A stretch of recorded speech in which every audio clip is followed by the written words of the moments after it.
Hi there, I'm John Pushkar, President of Prescient Technical Services in Cleveland, Ohio. I'm here today with another episode to tell you about fuels and fired equipment safety. Hopefully there's something in here that can change your world and help save people's lives. Today's episode is all about culture changes. Culture changes don't come easy, it's not an overnight thing. But if you're in an organization that seems to be having a number of fires and explosions, people injured, people maimed, more times than you like to think about, maybe it's time to hit the reset button on the entire topic of fuels and combustion equipment safety.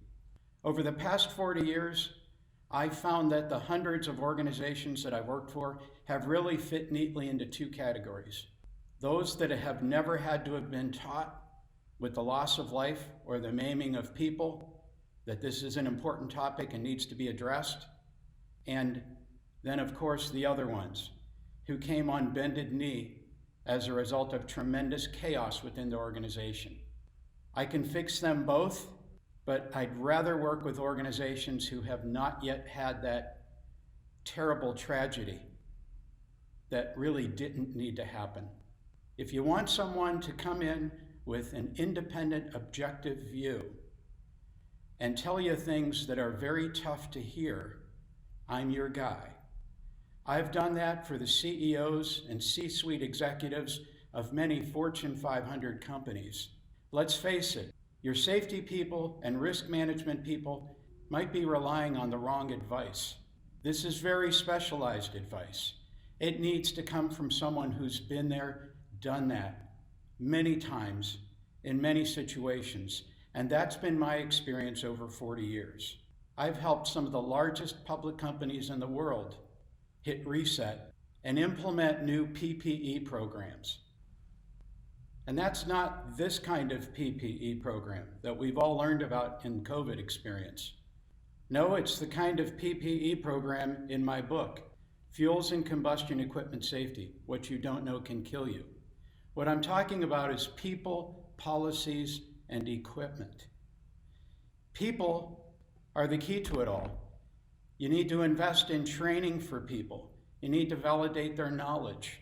You need to give them refresher training. You need policies about when inspections and safety device testing will take place. You need policies to say that equipment will be purchased according to the latest codes and standards. You need to be doing gap analyses on equipment to understand the relative level of safety of all of your equipment across the enterprise so that you can start to make informed decisions about upgrades to get compliant with current codes in ways that make sense. Changing your culture will be tough. It won't be an overnight thing. Could take 5 to 7 years. Oh, the cost. What about the cost? What's the cost of a ruined public reputation? What's the cost of trying to recruit the best and the brightest to come to a place that looks kind of unstable, that looks like there's chaos all the time? What's the cost in the share price when analysts continue to see nothing but chaos and facilities on fire or OSHA willful citations? Frankly, if you take a long-term view, it's a tremendous economic benefit to change your people, policies, and equipment. I'd be glad to help. I'd be happy to have a private consult.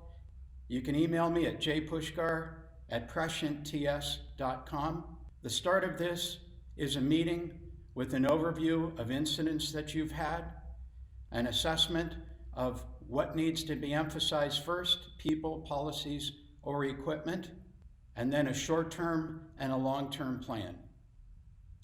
Thank you for your time, and I hope to get to help you with your organization someday.